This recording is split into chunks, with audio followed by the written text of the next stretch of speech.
everyone, and welcome to the Jeff Buller Show. Today I have with me Brent Freeman. Now, Brent is a founder and president of Stealth Venture Labs. Now, sounds like he almost sells security software, but he doesn't. And a serial entrepreneur who's passionate about using business to generate both profits and social impact. In 2009, Brent founded Roost.com, be careful how you say that, in Australia, an online marketplace platform for social good consumer brands, which was featured in Mashable, Forbes, Huffington Post, Inc., The Today Show, NBC, and ABC, and every TV channel on the planet. No, that's not true, but it's very close. He was honoured by Forbes as a name you need to know in 2011. Today, Brent is an angel investor, former venture capitalist, and writes The Entrepreneur and Inc. on Startup Life. He's a founder and president of Stealth Venture Labs and co-founded 5 e-commerce brands. I'm going to find a little bit more about that as well. And chairman of the board of the Bay Area chapter of the Network For Teaching Entrepreneurship. We need an acronym for that, by the way, Brent. That teaches entrepreneurship to inner city kids. In his free time, he loves to travel to Italy. I'm very happy about that because I'd do the same. To give back and spend time with his family and friends in 2020, Brent received the high honour to be knighted by the Italian royal family, Casa di Savoia, for his commitment to philanthropy and giving back. Welcome to the show, Sir Brent Freeman. Thanks, Jeff. Really honored to be here, brother. So Brent's dialed in, or zoomed in, as we say today, from the other side of the world in Lake Tahoe.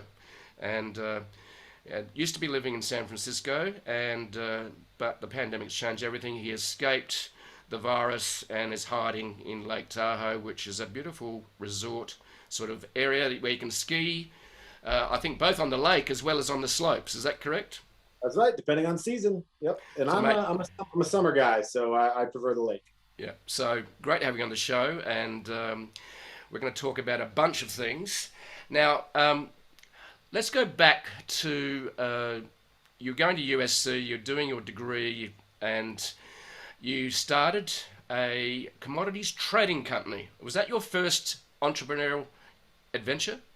Yeah, you've done your research.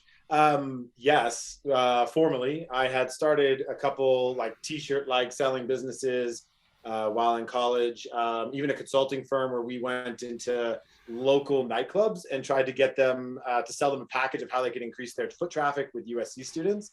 And we learned a lot about what not to do in that business. Primarily, we wrote the report as a proposal and gave it all to them. And then they said, well, why should we buy from you? And we gave them the product. So we learned to sell the product before we gave it to them in the early days. But yeah, we right outside of school, we launched a commodities import-export business in Dubai and LA. I was graduating USC with $250,000 of student loan debt. I was not one of the spoiled children that went to that college. I was one of the young hustlers. Mm-hmm. And a friend of mine had worked in the industry the previous summer, sourcing a lumber deal for a construction project in Dubai. And he made $100,000. And I was like, what? Tell me more. And long story short, we decided to come together with a contact of ours in Dubai and launch a commodities import-export business for the big boom pre and kind of mid of the global financial crisis. Right. Yeah. Okay. And so commodities, so was it more than lumber? Was it yeah, steel, rebar, H-beams, I-beams, those sorts of items for the big construction boom that was happening in Dubai at the time. It was just build. And the model was, and this will actually kind of tie through into my e-com career, it was always about supply chain. How do you cut out the middleman and create value and pass it on to the customer? And so what we were doing is we were cutting out general contractors and the traders and all of that. And we were going direct to the source, either to the mill, usually directly to the mill. Yep. Yeah, so that was the model. So basically you're able to offer them a higher price, but a cheaper price for your end buyer. Was that correct? Yeah, correct. And it was a no inventory model. It was take control of goods on sea, use the buyer's assets to open up a letter of credit with our own without having to have our own assets. And that was during a time when there was an amazing amount of credit in the market that was being extended. And a tremendous amount of construction demand, all of which ended abruptly in around 2009. Okay. So, and that, I suppose, then opens up the question of, that was your first entrepreneur adventure, and that was driven by, I suppose, a urgent need to pay off debt. Is that correct? Yeah. So in other Yeah. words, yeah, yeah, Yeah, I think that and the kind of like the social program that's run, the subconscious program that's run in a big institution like USC of, you graduate from business school in the entrepreneur program, you can go get an iBanking job or you're going to go do these things and you need yeah, to be successful and you need to chase the money. And that's what the path is that makes you happy. And, we did that. We chased it and we made the money. We closed a big deal at the age of, I think it was 22, 23, $10 million deal. On paper, I'm a millionaire overnight. And I remember I'd been working super hard for that over a couple of years. And I woke up the next morning and I was so empty inside. I was expecting so much more of a fulfilling feeling yeah, of making money, and it was just not there. And it was a big aha moment for me around what really matters to me in my career and my yeah, life. yeah, And that millions became hundreds of thousands, became tens of thousands. The business collapsed, the world collapsed in the financial crisis, and yeah, I walked with about 50K. right, And I think the opportunity to really take my learnings and say, what do I want to do next? yeah. So you had an aha moment. Oh, yeah. Yeah, Yeah. was it? I've heard it happen quite a lot. Is that an event? In other words, we learn more from failure than we learn from actual success. We learn more from pain than we do from pleasure, and it sort of sometimes takes us a few years to discover that, or decades. And some people never do. They just take a job and work and retire and die. Um, Well, so, yeah, Jeff, what I say these days, I'm 36 now, right? I'm on my operating company. I'm on my seventh, and in terms of serial entrepreneurship and all of that, and so lots of failure, and lots of hmm, failure in my personal life, also, and a failed marriage, and all those sorts of things. But people, we connote failure as being, oh, it's over, yeah, and no, failure for me, what it has translated to now, what I tell myself honestly every morning, I have an affirmations thing. We talk about subconscious priming if we want. I have an affirmations thing that I do every morning that hardships are my seedling for joy. hmm, And my whole life in the last 5 years has been turned around and upside down to say, these hardships that I went through, whether it be a business failure, losing a parent early from cancer, growing up, a failed relationship or marriage, or business partner breakups, whatever it is, when you're in it and you're in the absolute value of that pain, mm, it is really hard to see the label inside the jar or the yeah, forest of the trees. But as I pulled back and looked at the course of my journey, and from the outside looking in, macro, it's up and to the right. From the inside, it's volatility, high yeah, highs, low lows. There is no question when you run kind of like an equator exercise and say, okay, the equator is here. Below the equator are all the negative things that have happened to me in my life. Above the equator are all the amazing positive highlights of my life. When I ran that exercise, I realized that every single joyful moment and thing in my life that has happened has occurred because of the hardship that I went through and the learnings and the growth that came out of it. And so this hardships are my seedlings of joy reframe really has been the story of my life. yeah. It's I've been through a lot of ups and downs, both relationships as well. Partner who committed suicide 3 years ago. So that makes you reflect a lot. And she was a business person and such a dynamo. But she struck a small financial speed hump and it took her into the depths. And so I totally get it, mate. And you've got to look at those learnings and, and business the same. But when you're in the valley of despair, it's like you can't see out of it. And some people can't seem to escape it despite no matter what you do. And so, yeah. So I So, was going Jeff, to, I'm sorry for your loss, brother. yeah. And it is a story that too many of us have either been through or been connected to, whether it Mm, be suicide or suicidal thoughts. And in my own journey, I have been in that dark valley. And what I have found is that philosophically, if we think, actually just scientifically, if we think about life as a whole, the building yeah. blocks of life are positive and negative, Mm, atoms and electrons, right? It's the duality, it's the polarity. We have night, we have day. There is the yin and the yang. There is this polarity and duality of life, and we forget that when we're in the dark, yeah. that the sun rises because it's dark and it's cold, but the sun does rise. Yeah. And And you know, we could talk more about what I did, you know, to get through that as an entrepreneur at another time. But it's yeah, I feel you, man. I've been there. Yeah, it's I think the other thing we've got to accept as humans is that failure or being in a tough spot or having a great time, they're not good nor bad, yet we put those labels on them all the time. They are what they are, and it's just being human. And I suppose being grateful, as you mapped out as well, is where we've really got to go. Now, you mentioned something about affirmations in the morning, and you mentioned a phrase about, and I can't remember, it was just like a quick phrase you used about polarity. Hardship. Hardship. It was. Yeah. So hardships are my seedlings of joy. Right. And there's another one that's sort of like it's a polarity or something. I don't know what you're mentioning, but the duality of life, the positive and negative okay. duality, polarity of life. Yeah. Yeah. So what sort of affirmations do you do in the morning? I use journaling pretty well 5 to 6 days a week, where I just brain dump, take my thoughts and put them on paper, virtual paper. Right. I've found that very cathartic just to do that most days. So what sort of form do your affirmations take? Because I think some people sort of look at affirmations going, oh, they're just a waste of time. So what are... And they can be, can be if you don't do it with a certain level of execution. And what I mean by that, and before I kind of say exactly what I do, the context matters, is because when I was in that valley, this kind of ties it all together. Mm-hmm. When I was in that valley, I realized that I had been doing the same shit for years and years and years, but expecting different results and getting the same results. Yeah.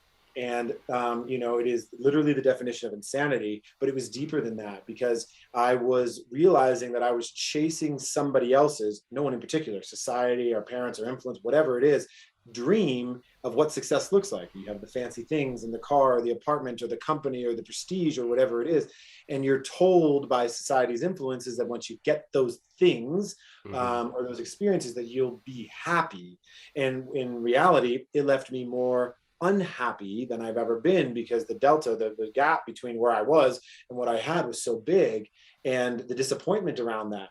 And then the self-loathing kicks in, right? To add to boot, like, oh, who am I to do this? I'm in a penthouse apartment in San Francisco. Did you know how many people would be so fortunate to live here and this and that? And so your self-loathing kicks in about you feeling bad around your circumstance and situations. Mm-hmm. And so what I realized as I really had this one moment several years ago back in San Francisco, I realized that I was so far removed from the things that brought me joy, truly me, when I like go back to my child's mind and I go back to the things that make me smile from the inside out. I was so far removed from those things, chasing other things, that no wonder I was so happy. I was so unhappy. And I realized that I was running a program, right? Like the Matrix, I was chasing after things that everyone told me should make me happy, and the entrepreneurial success and money and whatever. And these different milestones you hit in life. And yeah, they can bring you marginal happiness, but if they don't truly bring you joy intrinsically, then you're going to wake up one day and be super unhappy. And so I realized that then and there, I actually had to retrain my subconscious mind. And in order to retrain my subconscious mind, I needed to learn a bunch about both neuroscience, my brain, how things work, meditation, the law of attraction, habits. And so I dove in. I read a couple hundred books, and by read I mean listen on Audible at 2 to 3x, because I'm dyslexic and have ADD. Right. So I listen to them when I'm walking, and I crush through books on a fast pace because I speak fast. Yep. And I realized that my mind needed to be retrained just like a body would if it's out of shape. Yep. So I started researching all the way from Napoleon Hill to Joe Dispenza, right? Dr. Joe Dispenza, everything in between, right?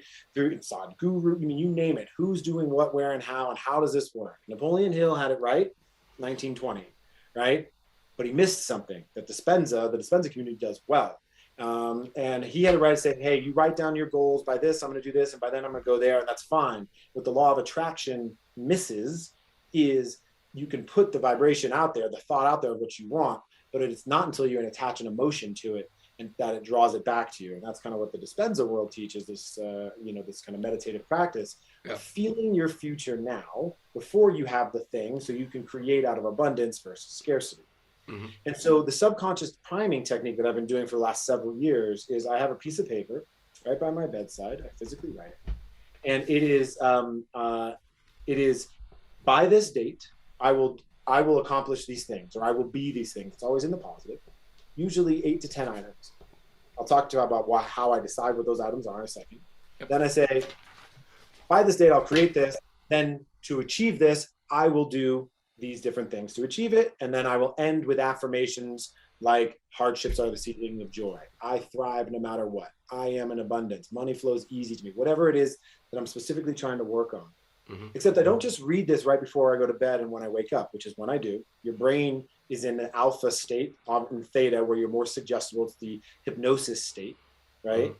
Yep. And you program your mind better right before bed and right when you wake up. You don't have the other bullshit going on in the beta stress brainwaves. Yeah.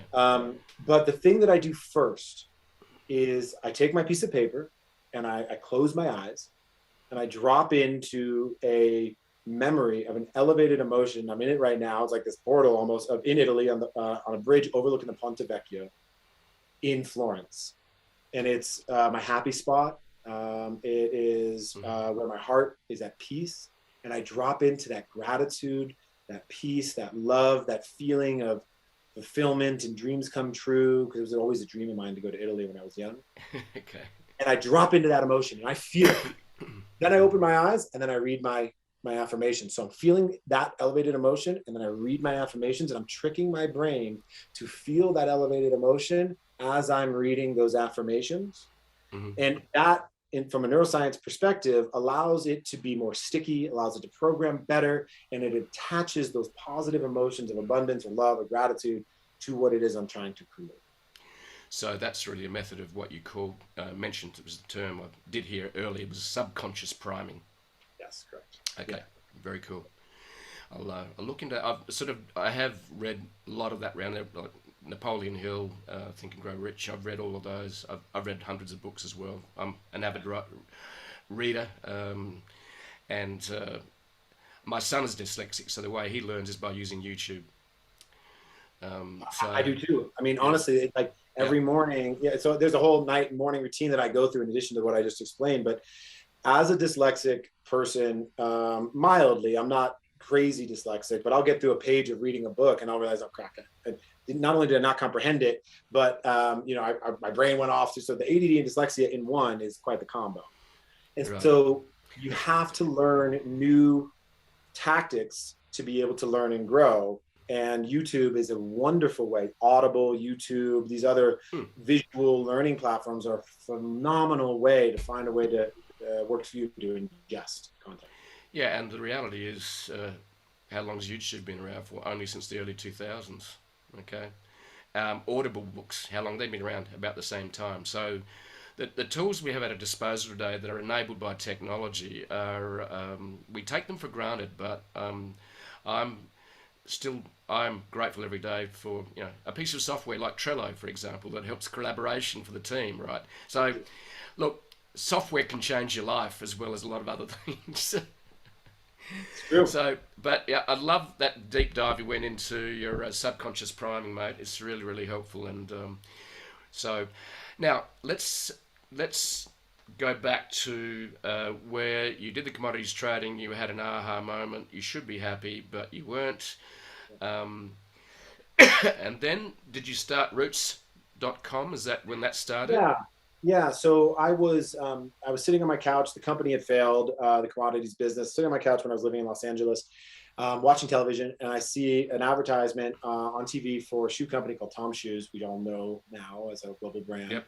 With the buy one, give one model. But I had met Blake Makowski, the founder, when he had just launched. He came in and spoke in the Entrepreneur Club at USC that I was president of. And the gap between when I saw him speak and that moment was a couple years maybe. And it was, he, at that point, had given away 500,000 pairs of shoes. And I was like, oh my God, that's incredible. And I had one of the first pairs. And it just clicked for me to say, where is the Amazon or the Etsy, but for brands like Tom's? And I said, why don't we have a marketplace for brands that are doing social good in the world like that? Yeah. Moreover, I was like, that's what I want to do. In college, I called it being a philanthropreneur, but now we call it, social entrepreneurship. Yeah, yeah. Right? Yep. And so as the commodities things was winding down, I saw that commercial and it was just like this click, being like, I want to dedicate my life to creating for-profit businesses that create social impact and financial returns. And Roost was, by the way, I was bad at branding back then. You should have, like the previous, it was just bad. So Roost, it was called Roots. It was terrible, right? The pronunciation of it, but the passion was there. And the idea was to create an aggregate millennial focused marketplace. That eventually we had about 1,000 brands under management in our SaaS marketplace, like an Etsy. We did the research, the ratings, and the retail. And in that 10 years, about a 5-year stretch, 4.5-year stretch, we were one of the first advertisers on Facebook. And we, got all this beautiful press and accolades. We had all the momentum except for a couple of very important things. One, a really good business model. Oops. Mm-hmm. Two, was we weren't in a big enough market to go raise venture. We raised angel, but about $1.5 million or so, a little less, but in very small checks over the course of 5 years. So it was kind of death by 1,000 paper cuts. Yeah. And what we lacked in business model, we made up for in passion. And so we were able to get a lot of momentum, and we were digital marketers. We took a digital marketing, digitally native marketing approach to the platform. And that worked. And so we were able to acquire customers really cheap early on in Facebook. It was like 1 penny cost per click. I remember when it launched, I was doing UI design in my office one night, and I saw, because I was one of the first people on Facebook when they had a .edu back in the day.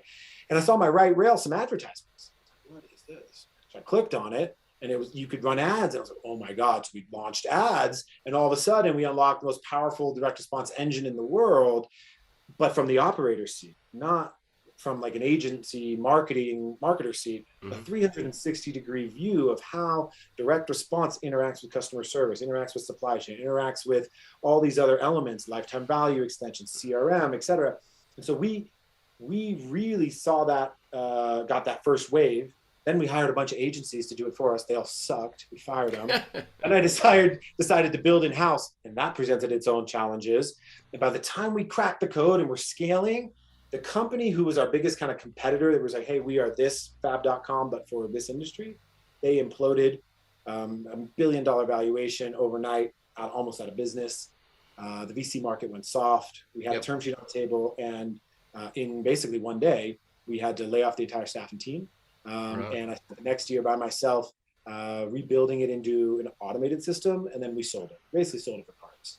Yeah. And so, it was a hell of a journey. And talk about grief. It's like losing somebody you love when you are that passionate about your baby, and then overnight, almost, it's gone.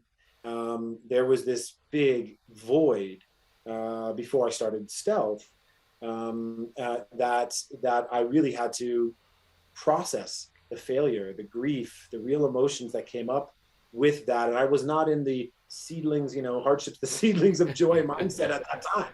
Right. Yeah. So, that's kind of, how it all happened. And we were very, and we still are, but very passionate about proving to the world you can make a difference and a profit. Yeah. Yeah.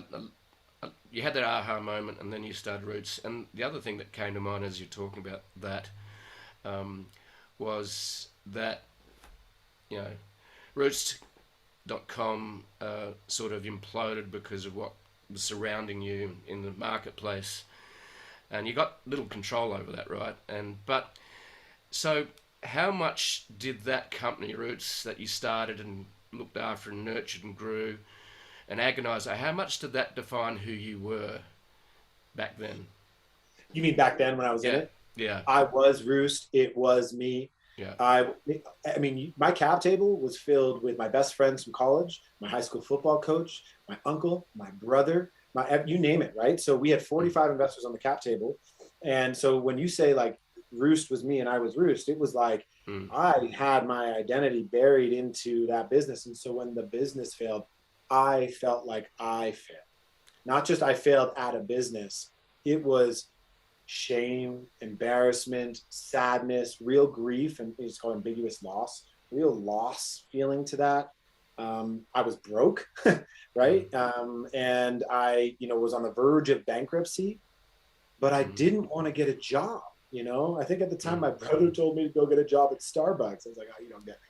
right? It's And crossed my so mind occasionally, that sort of things, like go and get a job, and you're going, I can't. yeah, I mean Yeah. that was it. I was to answer your question, it was 100%. I was it. It was me. Mm. It's almost like the you knew that had to die to actually grow again. Man, that's it. And so when you're in it, going back when we talked about that absolute value of failure, when you're in the valleys, it's really Mm. dark and you don't see the sun rising and it's cold and it's scary and you're alone and all of that and it's a long night. But in that time and in that moment, it was dark. Mm. And it was, if I really go back and look at all the really dark periods that have happened in my life, like the rest of us, the things that got me out of it was some ray of hope or some ray of me getting back to Yeah. me. Yeah. And when Roost failed, and it finally was done, and we had sold it and paid back all the debts that we could, and and all that, and we just kind of closed that chapter. Yeah. There was almost this catharsis of just exhale. Yeah. And then I said, I'm not ready to get a job. I'm broke. I'm in debt. I don't have a lot of money. I don't know what to do. I'm living in a small little bungalow in Hermosa Beach with my girlfriend at the time, and I said, you know what? Fuck it. I'm going to Italy. Right? Because that's the place that had brought me happy. It was my lifelong dream to go. I went and studied there abroad when I was in college, and it was just Right. Okay. Yep. fulfilling dream come true. And my mom's side of the family is from there.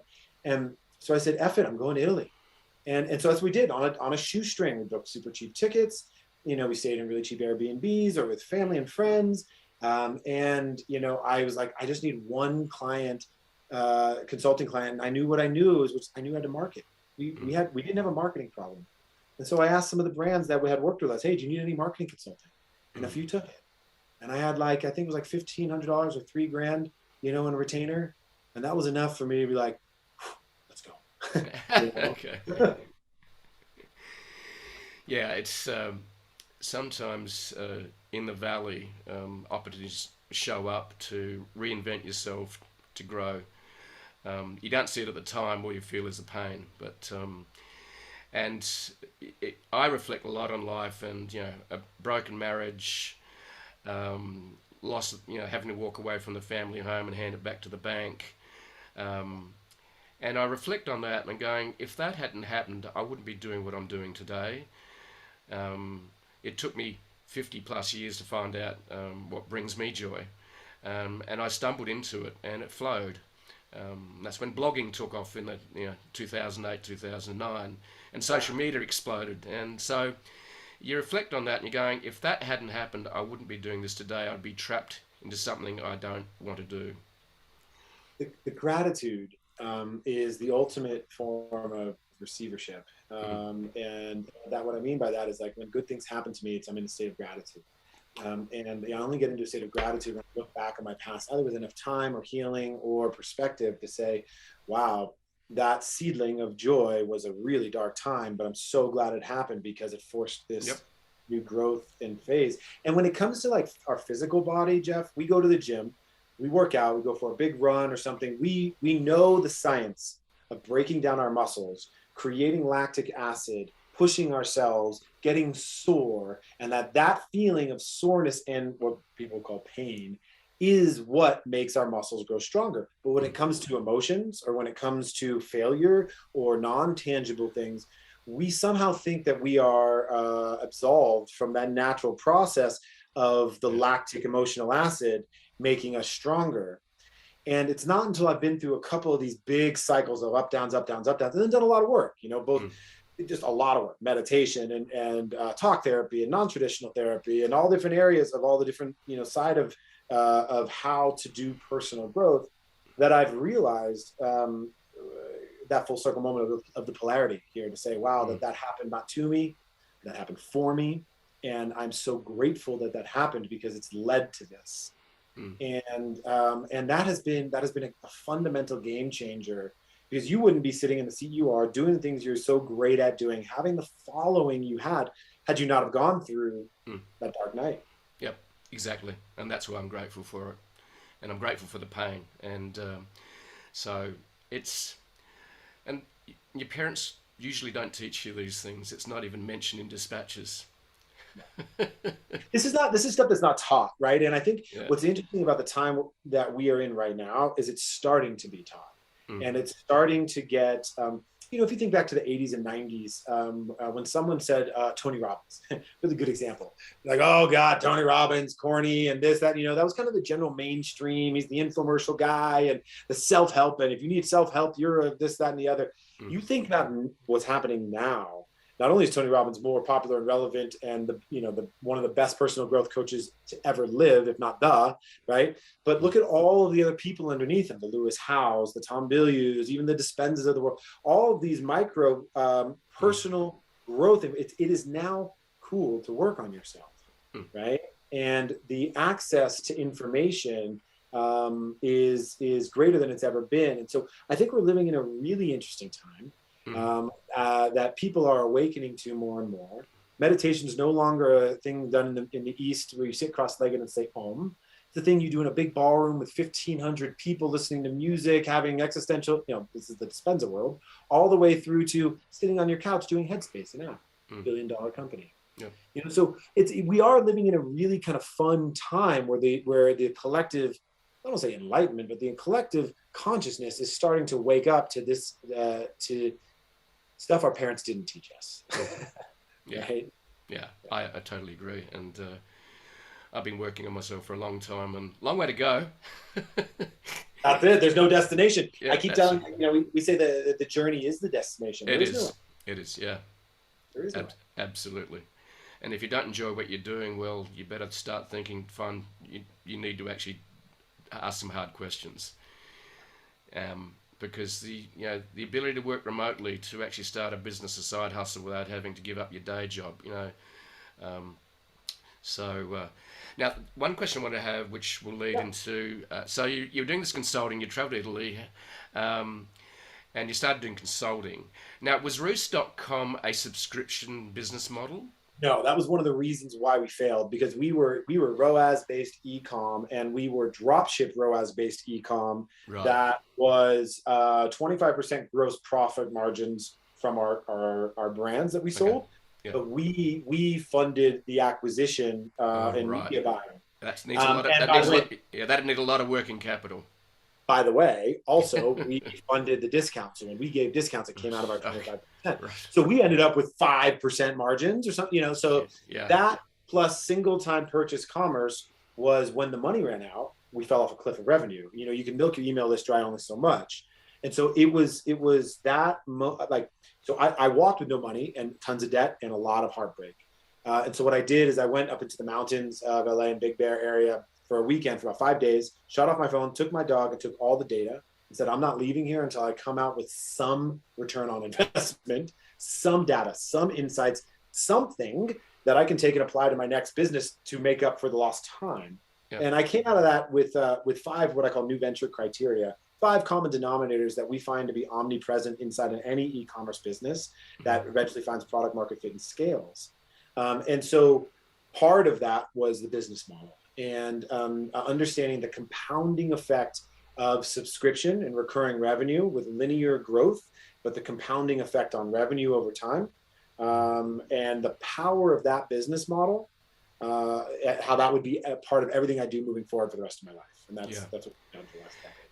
Yeah, so I noticed that in your description of Stealth Venture Labs that you actually provide consulting growth services for subscription-based consumer goods companies. Is that correct?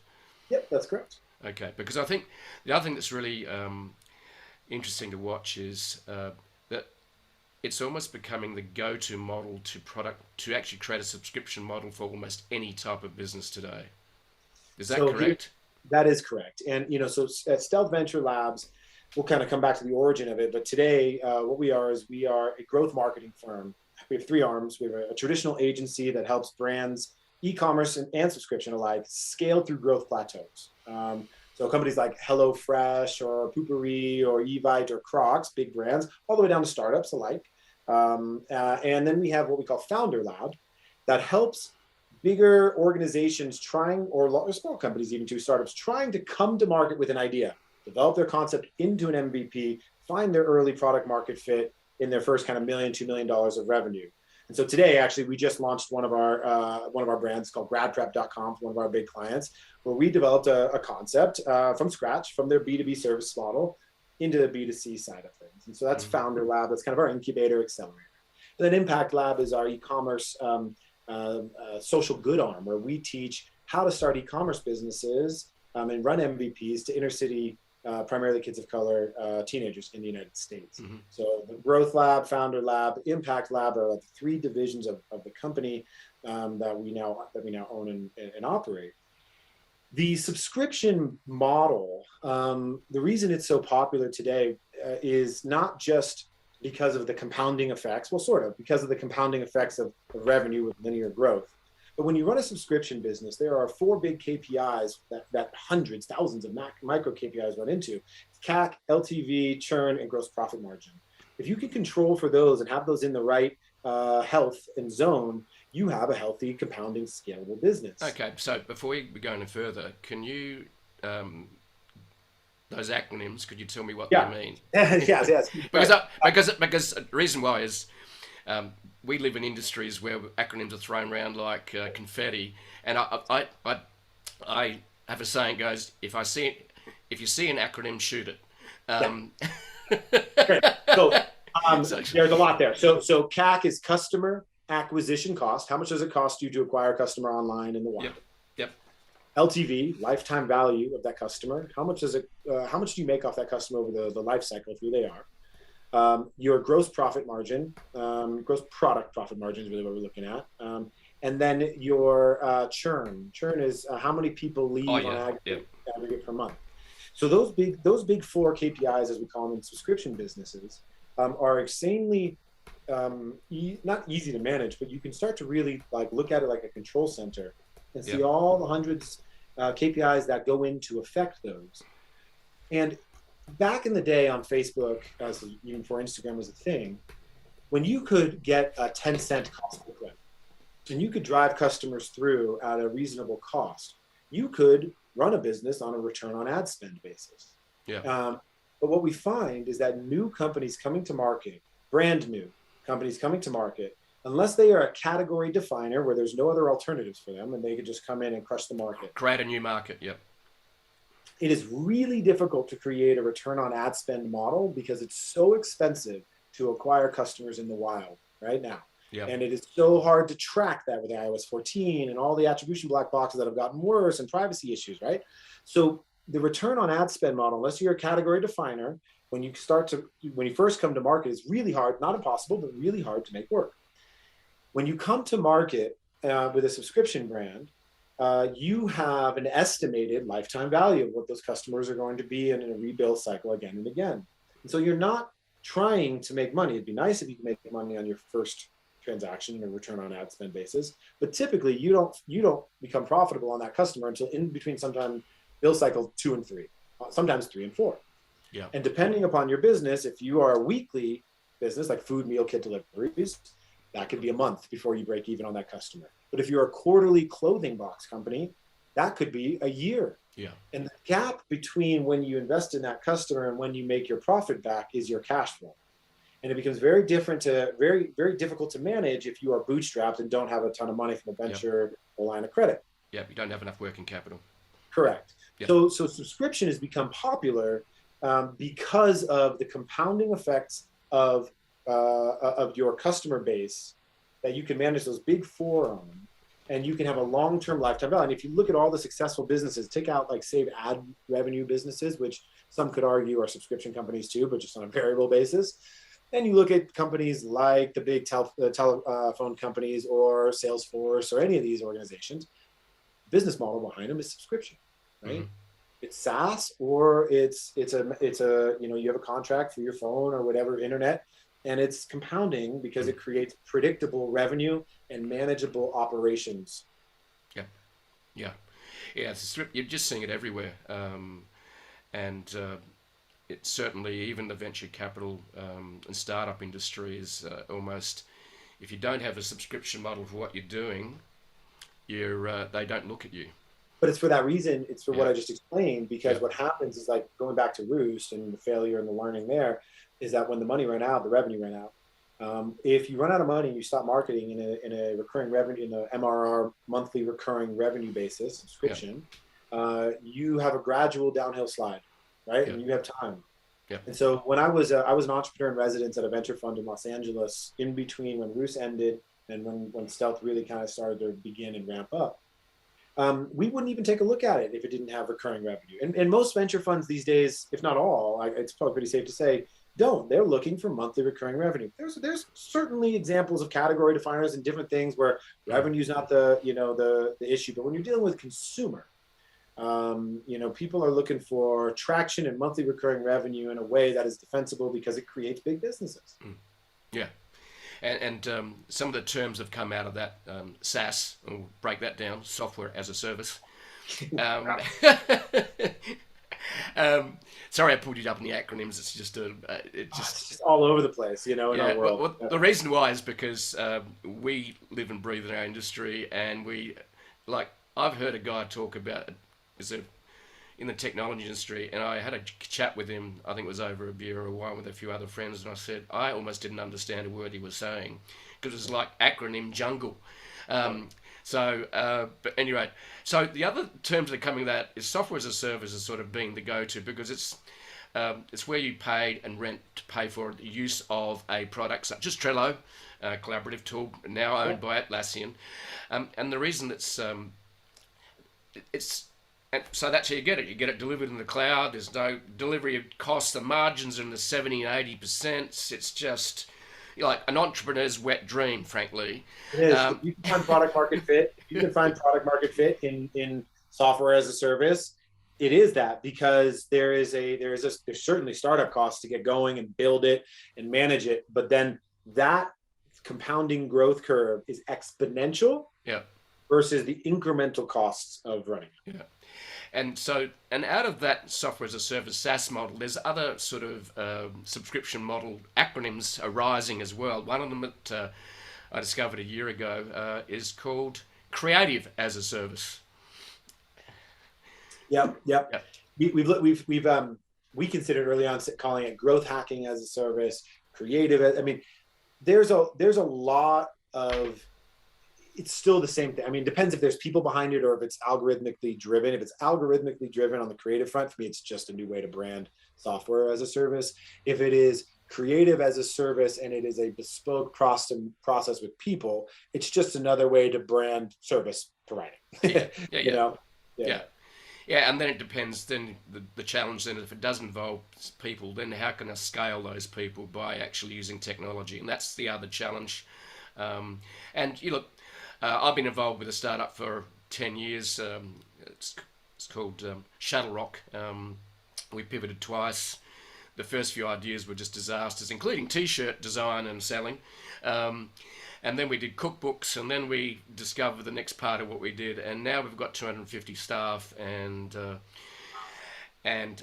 global, about 10 different offices. And we're in the middle of revolutionizing creative as a service, as a subscription model as well. And that's a perfect example, by the way, like just to toot your horn for a second, a perfect example of listening to the market. And I think what happens oftentimes is it doesn't matter if it's our clients coming to us. We work with some of the biggest brands in the world, Meal Kits, HelloFresh, and those types, right, all the way down to small startups. Like the brands that really, really find product market fit and scale are the ones that are not like I was at Roost, attached to it. My identity was in it. It blinded me to something we had, which was we built on the back of a yoga vertical. And if I had listened to the market and not been stubborn and saying this was my vision and my idea and actually listened to the data, we would have pivoted to a much larger, more successful, profitable yoga-based marketplace.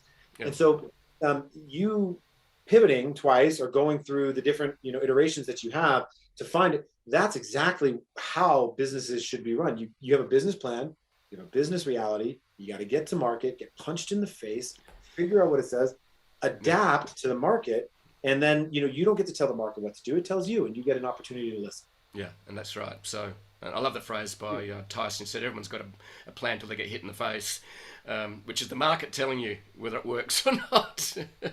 Right. And a business plan is always just a prediction of the future, and good luck with that, everyone. Yeah. Yeah. Yeah, try and keep it at one page. That's enough. Yeah. So And that's exactly right. So we don't write business plans. We do business cases. So we'll do an FP&A, financial planning and analysis document, but we write one-page concept statements that is a synthesis of an idea and saying, here's what it is. We have a format to it. And then we take that one-page concept statement and you build out a very simple MVP, minimum viable product. Yep. And we actually just launched a course online. It's called $1 Million MVP, and it is about the process that we use to take an idea from your brain and then test it in like a facade style storefront, so you can actually listen to the market. So you don't buy inventory ahead of time. So you don't create a ton of upfront costs, and $5,000 for 5 weeks. You're able to test and validate your idea and see, is it a go or no go decision. And it all starts with a one-page concept statement. That's the new business plan. So is that a course you put together? Is that correct? Yeah, it's a course we put together. We actually just launched it last week. And we are in the early stages where we tried to synthesize our 15 years of experience, and we've catalyzed now $1 billion in M&A exits for our clients, Home Chef and HelloFresh and a bunch of others. We have, last year we spent about $100 million in media. We've launched a bunch of brands that haven't worked, a bunch of brands that haven't. So we're saying, well, where does someone start? How do we help them start? And so we took the ideas, we created over 70 videos into small, snackable, bite-sized courses, created a playbook of our exact process of how we do it, how we take an idea, turn it into, have our guardrails of our 5 criteria that I told you about earlier, turn it into an easy to operate Shopify storefront with no inventory, and how to run your starting Facebook ad sets to test and see true consumer demand. Is this worth my time, and is it not?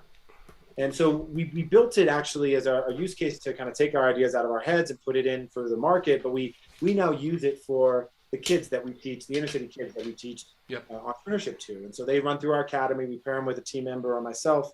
We give them $5,000 to test their ideas and to learn the skills of how to, quote unquote, how to fish. That's great. That's great. So what's the name of the course, and where can people find it? It's called $1MillionMVP.com. $1 Million MVP, minimum viable product. Great. Yeah. That's awesome. Love it. That's really, really good. So we're about to launch a MVP. So we'll talk more about that later offline. But I love it. Yeah. And it's based upon a subscription model, by the way. Love it. So it's Jeff, for your listeners, if anybody wants to take the course, we'll give a discount code for them. Call it Jeff50, and it'll be 50% off for them if they want. And hook your career up. And all we ask is if they have feedback of how we can make it better, just to leave it. That would be all we ask them. Awesome. That'd be great. That's fantastic. Now, so let's go back a little bit because I'm loving our conversation. It's just we're going down some beautiful rabbit holes. And this is great. So you go to Italy, you start consulting. Is this where Stealth Labs sort of arose from? You started doing the business consulting, marketing, growth consulting? Exactly. So you want to talk about listening to the market. It was like, people kept asking me, I need help. Do you know how to do this? Can you do this for me? And because I didn't start an agency to start an agency, I was a founder. And I had the same strange struggles as the other founders were having. They were hiring and firing agencies and couldn't build a team. And so they came to me kind of as like a co-founder, oftentimes when they were early stages. And so we early days started and co-founded about 5 different subscription-based brands, some of which are still around and some of which have gone out of business. The one that is around that's thriving right now is called Beach Leave, beach.ly. And the other one is a golf one called Short Par 4. These are all golf and lifestyle, beach lifestyle apparel brands. We started helping them from the operator seat build growth marketing engines. And that's how Stealth began. And so for the first 3 years of the business, we weren't a marketing agency. We were like a co-founder hybrid equity meets service provider. And we would get them to a couple $1 million revenue run rate. We would reposition them. We would use our 5 criteria that I learned from the failure of Roost. We would rebuild them in Shopify, and we would get their initial product market fit and momentum up to, a couple $1 million in revenue. Sometimes they stayed with us for 4 or 5 years as a client after that.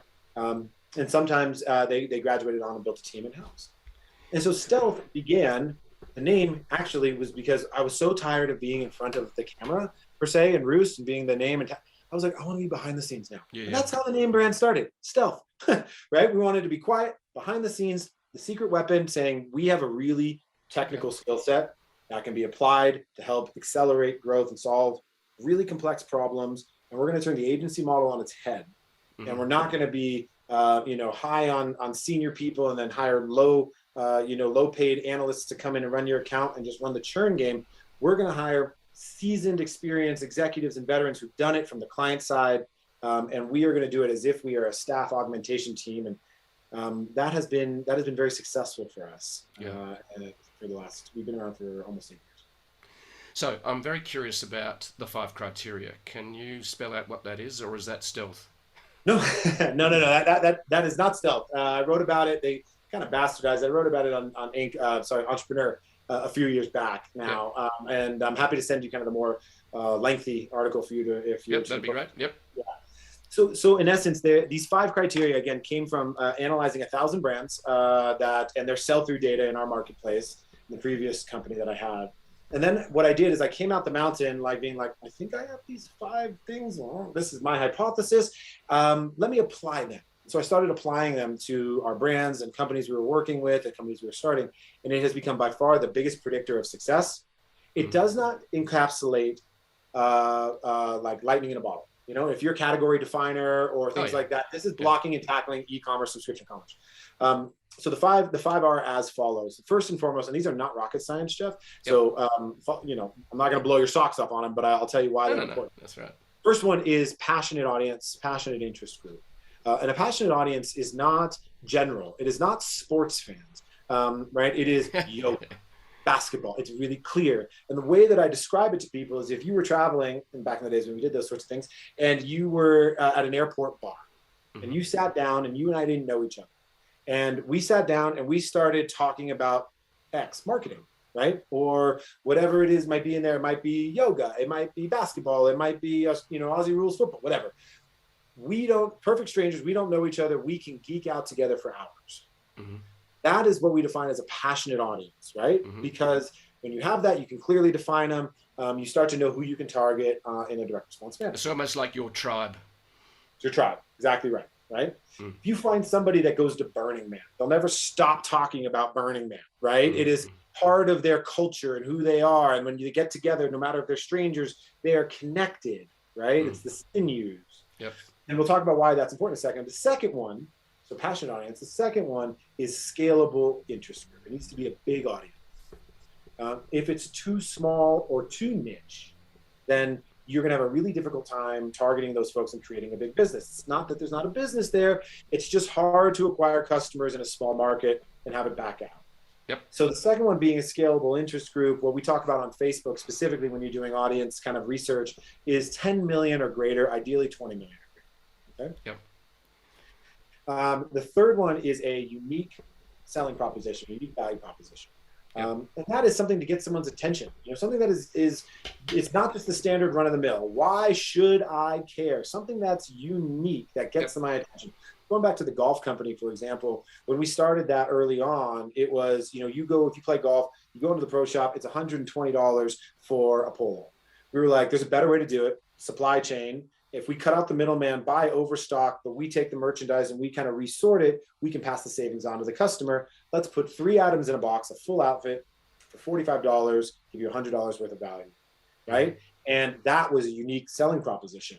Wow, you can get a whole box curated for you, right, for $45. Yep.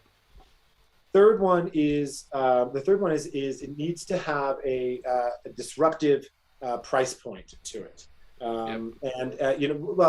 We actually call it, the fourth one is compelling unit economics. So compelling unit economics being number 4 is a dual-sided coin. It is enough margin, 50% or greater on your product, and a disruptive enough price point to where you can come in and cut out your competitors and beat them. If you can Yep. hit both of those, you are in a really good position, and that is solely squarely based upon supply chain. Right? Yep. And the last one is really unique, but is it solves a market pain. It's not rocket science. Do you solve a pain? Are you a nice to have or are you a must have? Go to that Maslow's hierarchy of need. Where do you fall? When a pandemic hits, are you a nice to have or are you a must have? Are you a food subscription, toilet paper company, or are you a nice to have, kind of like luxury apparel brand? Where you fall on that pain point structure, what pain do you solve, really determines how well you can weather the economic seasons that invariably happen. So 1 is passionate audience, 2 is scalable audience, 3 is a unique value proposition, 4 is compelling unit economics, and the 5th one is solve some sort of market pain. Yep.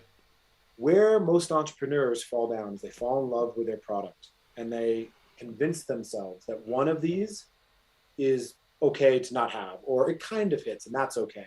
It's a binary. It's either yes, it's either an F yes, that it hits it, or it's a no. If it's a kind of, if it's sort of, or it's I don't know, it's a no. And what this does is it protects us against ourselves from falling in love with our concept and spending 5 years building out something like I did, and that you were super passionate about, that was fundamentally set up for failure from the beginning without realizing. I love it. It's really, really great. So so Stealth Venture Labs is a service model, or have you productized what you do? No, we're service model. So Okay. We're service model. We're looking at how we productize it. We've been so busy doing that the productization of it in terms of creating SaaS or software has been delayed. We use a lot of software. We have a lot of custom things that we've stitched together for our own use cases. And on the programmatic side to make better decisions, on the analytics and the business intelligence side. But our growth lab is our core agency model. And that model, we are agnostic to stage and industry. We work with some of the biggest household names you've ever heard of to brands you'll never hear of, that are just getting off the ground and everything in between. And the model is the same. Is a company typically comes to us when they've hit some sort of P&L growth plateau, profit and loss statement growth plateau. They're either trying to get to the next level of membership, they need to raise a round, they want to get an exit, they're not happy with their in-house team, the agency that got them to where they are no longer works, or they're just unhappy, they can't figure it out. And we come in, our model's different. So we don't hire junior anybody. Most of our people have been on the client side for the majority of their career. Yep. And we take that, I've embedded that operators approach, that 360 analytics approach, into how we do growth marketing. Facebook ads, Instagram ads, TikTok, Snapchat, you name it, right? We do it all. And how we run the creative process. It's something we trademark called Enlightenment. And the Enlightenment process for us, it's good, right? Like it. Yeah. The Enlightenment process is the reverse engineering of the psychology of the user archetypes that are potential targets, those passionate groups, for our clients. We go through the day, the week, the life. I mean, we literally embed ourselves, we give them a name, we run this process for every one of our brands. And then the understanding their pain points and what their life cycle looks like, and not their life cycle in the company, but their life cycle. And then we reverse engineer the brand's benefits. We extract the benefits of the brands out of their features. So many brands are communicating features. Features are, I deliver a meal kit to your doorstep. The benefit is date night with your partner. Benefit is more time with your kids. The benefit is save money, without having to go out.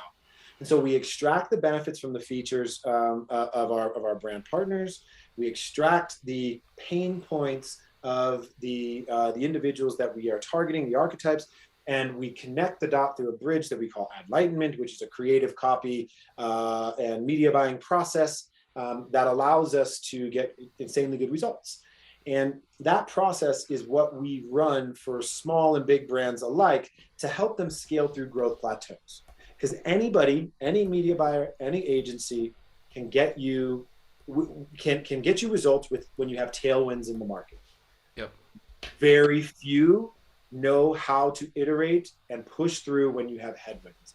And that's what we've specialized in, is really helping brands get to that next level when they're experiencing headwinds, whether it be understanding their business intelligence and their lifetime value of their customers and what that means to their target customer acquisition costs, to how it all ties into how do we acquire customers profitably in an iOS 14 world where reporting is delayed and our black box has gotten bigger.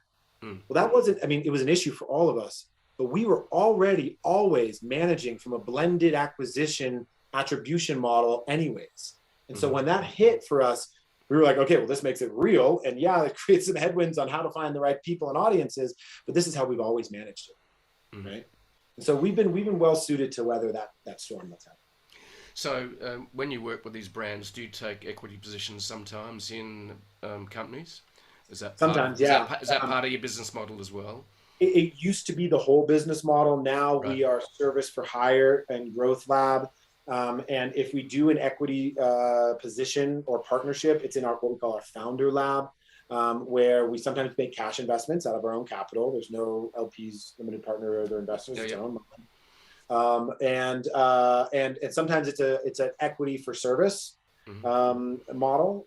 So it's kind of case by case, depending upon the business and are we the right skill set to help? Yeah, you know, it's got to be a good fit. Yeah, exactly. Got to be a good fit. So like right now, we just launched as equity partners. We're launching one with Kevin Hart, the comedian. You know, so we have a big vitamin brand called Buy to Hustle coming to market here with him that we are super excited about. You'll start seeing it all over the place.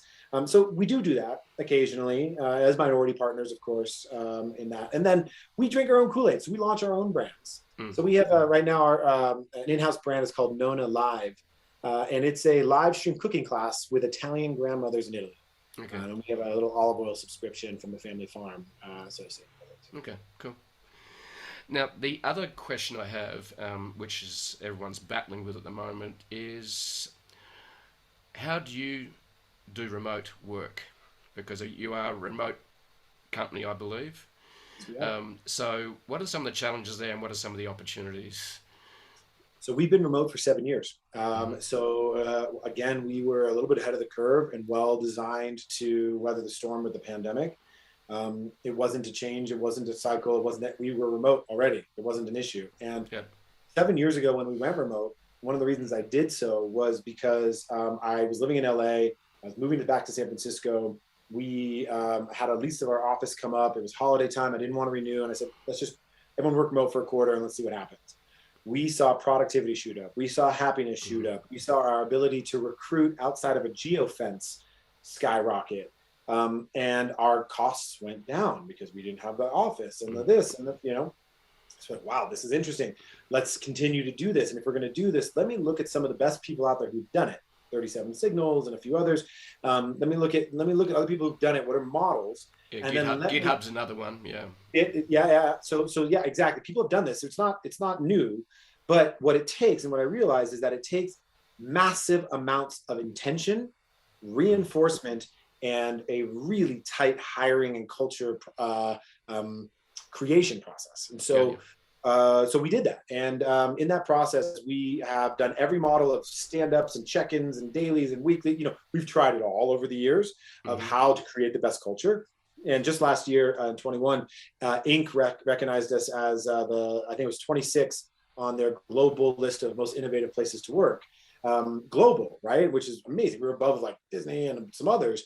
And we were like, wow, that's really awesome. And it's because we've been so intentional about culture building. And that comes down to tactically being really clear of who we are, why we exist, our core values. It comes down to how we hire, the recruiting process, the onboarding, the recruiting, the interviewing process. It's not just a technical interview, it's culture interviews and all of that. And then it comes down to how do we operate day to day. So I'll give you like a couple things that we do. When everybody's hired, one of the first emails they get is what we call appreciation languages. They take a quiz. It's like the 5 languages of love, but for the workplace. I've read the book. Okay, awesome. The appreciation one or the love language? Love language, yeah. Okay, so what he did, Gary Chapman, he partnered with a business person, and they wrote a book about this for the workplace. And so what we do is we create a matrix, spreadsheet. We have everybody take the quiz, and then they put into this spreadsheet openly to the whole company who they are, their title, their department, their primary, secondary ways of feeling appreciated, 3 helpful hints. This all pops out of this quiz, and their least favorite. What that allows us to do is when somebody has done a good job, instead of just assuming they like words of affirmation and praise, we reference that and we speak their language directly, bespokely of how they feel appreciated. Yeah. We do stand-ups Monday, Wednesday, Friday. Monday morning is an all-hands 45-minute stand-up. And we start with a moment of gratitude. We go around the whole company. There's 40 of us, all on Zoom. And we start with a moment of gratitude, something you're grateful for, personal or professional. And every single person goes through and tells us what they're grateful for. Then we go into company updates on the business, company updates in the business, and we close out with team wins and team recognition. Team wins are wins from the last weeks that the 3 leadership folks in our organization share that recognizes something good the team has done. And recognition is we have 4 core values: collaboration, ambition, playful, and efficient. And the last part is the team recognizing other team members for a demonstration of a core value. Yep. Right? And then Wednesdays and Fridays are not business. They're just get to know you. We ask a question, a silly question, like, what's your, what was your prom, like, or this, that, and the other, or, if you were a superhero, what would it be? And they're 25-minute meetings. Everybody goes around and answers the fun little question. And then we always end with any recognitions again. And that's Wednesday, Friday. And so those are some of the things that we do. We have a lot more micro things that we do to reinforce throughout. But when you do it like that and you have these touch points, you get to have these water cooler moments, which you miss by being, by not being physically next to each other. Yep. And we've created an award-winning culture. I'm super proud of it.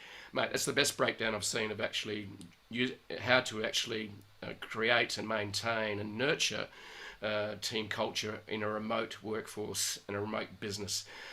It's really important. It's something I've been focusing on a lot more. I'm not as structured. We're not as big as you guys in terms of employees. But the other challenge we have, though, is that a lot of them are all around the world. So they can't attend live all the time. So do you record some of these sessions? Yeah, so most of our team is within American hours. Yeah, right. That works well for that. But we have Hawaii spanning to the East Coast, so it's a 6-hour stretch. Yeah. If we were running like the Aussie to American times, we would have to record or request that they're there on off hours. And I'm not going to get someone up at 2 a.m. I tell you, that's not good. So we also do that. We actually, so another part of the culture thing that we are very, very fervent on, which is 45-hour work weeks for our team. We don't have them work nights or weekends. We believe if we have to work nights and weekends, we have a process broken. It does happen occasionally. Yep. And but we keep that very, very strict to keep them to have that work-life balance. Yep. And so there's lots of other things that to reinforce culture in an environment. You know what, Jeff? Honestly, another thing that I think contributes to this is every Friday we take a TSAT, team member satisfaction. Goes out to the whole team. Everybody scores on 1 to 10. How likely would they be, or what's their satisfaction in a handful of these things. We average 9.3 to 9.5, and it's insanity high. Right? We have like less than 5% turnover of team members. But what we also do is we give them space to give feedback of what's not working. And we take that feedback, we share it with our leadership team, and then that next week we take action on it. Right.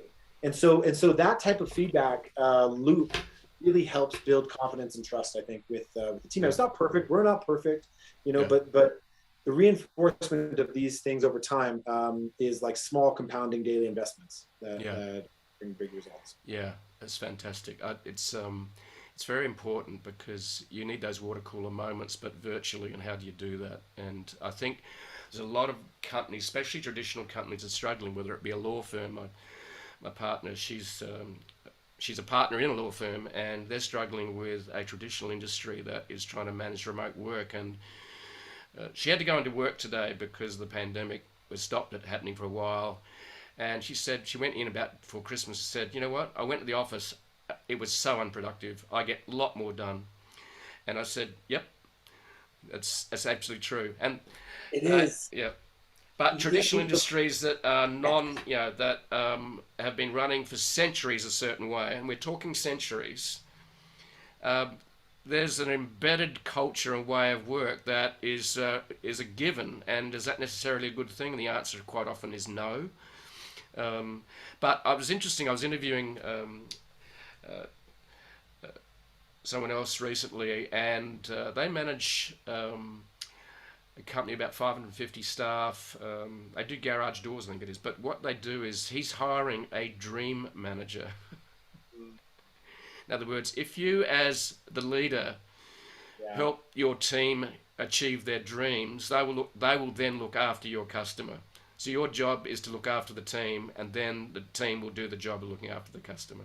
So that's it. And so we don't have a dream manager. But I thought the term was fantastic. It's actually a book. I love that. And by Matthew Kelly, by the way. Dream Manager by Matthew Kelly. So that's fantastic. The so we in the US, right, non-socialized healthcare here, non-socialized healthcare. You do. Yeah. There's a big problem. We have it in Australia. I know. Yeah, I know. So as a non-venture backed company, no outside investors, revenue-based, non-SaaS margins, mind you. From the beginning of this company and still now and forever, we have and will pay for the best. We pay for our team members' healthcare 100%. Wow, of the best. It's called PPO, right? Which means they get to choose their doctor versus HMO where they don't. They have to go through a system that's totally screwed. So the best PPO money can buy for our team, and we pay for 100% of their dependents, their partners, spouses, kids.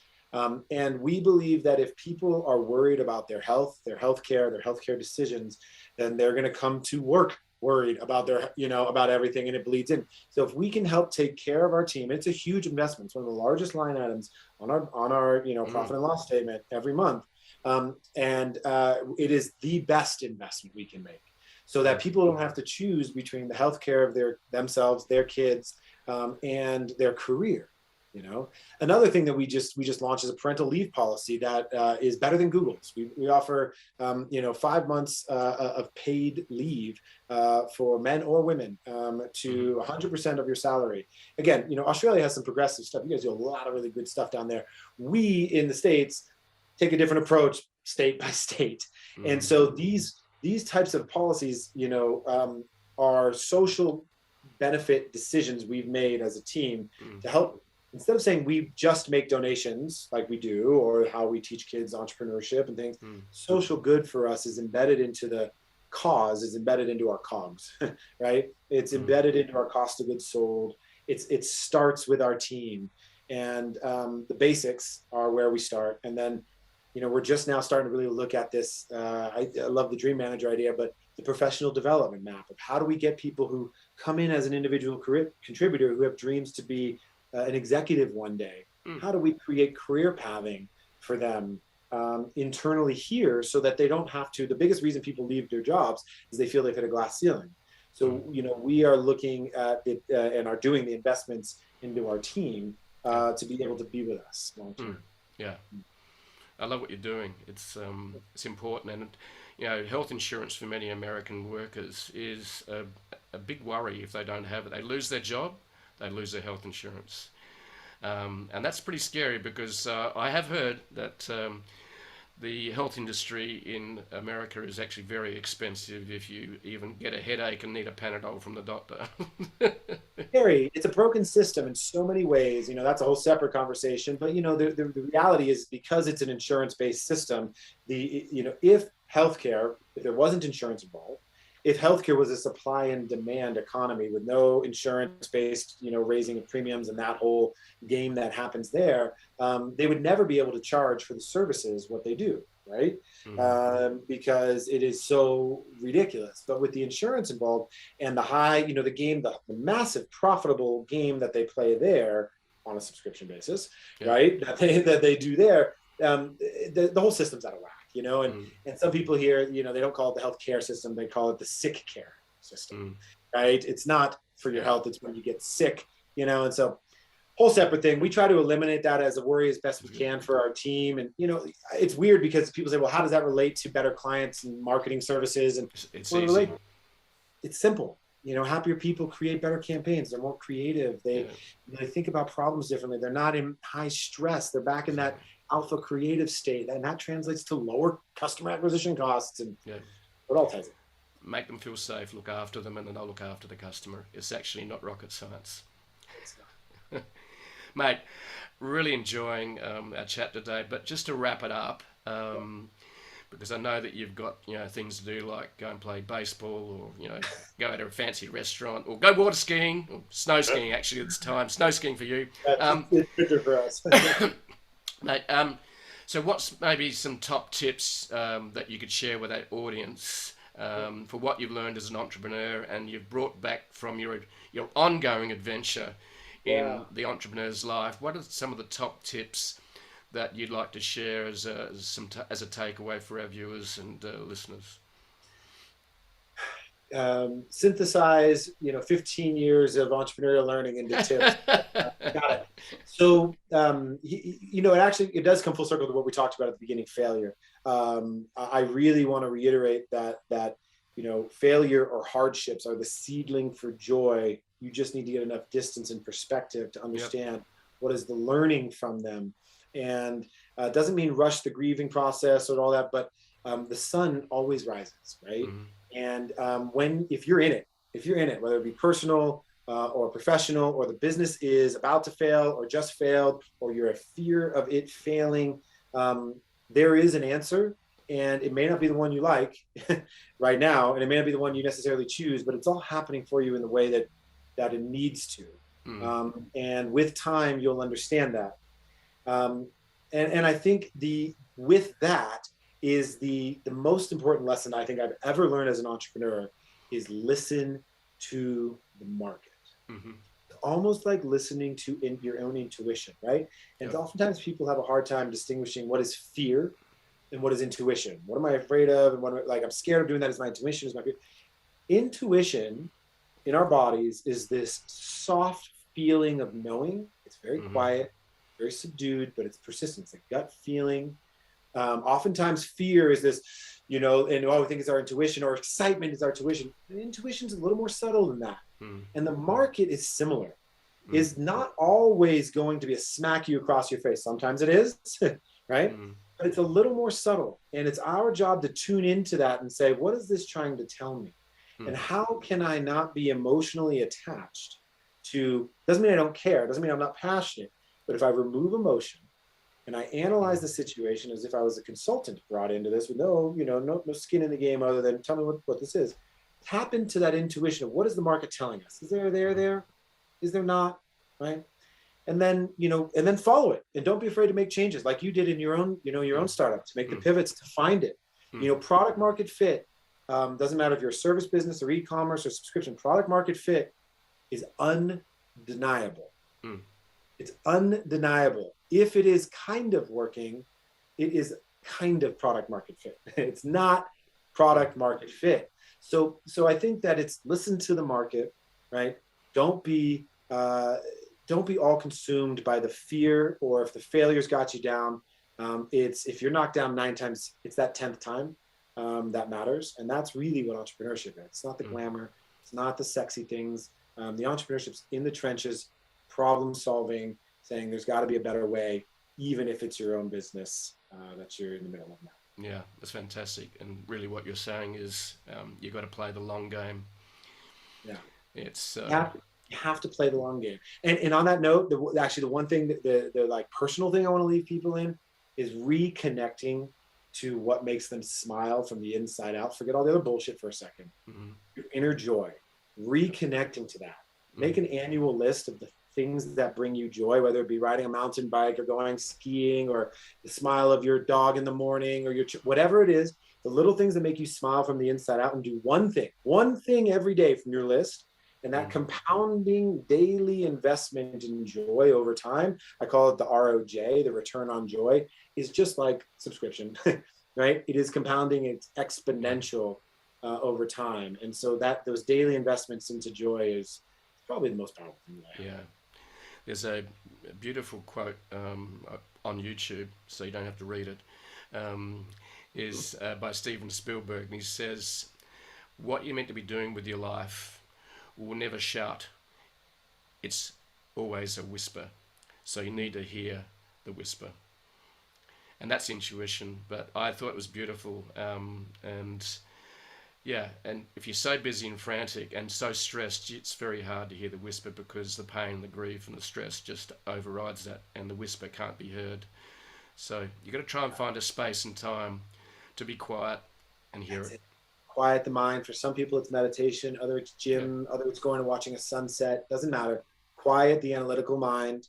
Get out of that high stress high beta brain waves, neuroscience, and yeah, get into that alpha brainwave state, the one state down where you can be creative and your body's autonomic nervous system can take a little bit of a breather, and that's where you can tap into it. yeah. And one of the best books ever read is The Power of Now by Eckhart Tolle. That I read it several times, but because you can meditate actually while you're driving a car. I don't mean shutting your eyes, Yeah. I recommend it. but just to be in the moment, hear the even on a bike, you're riding and just listen to the thrum of the tires on the tarmac.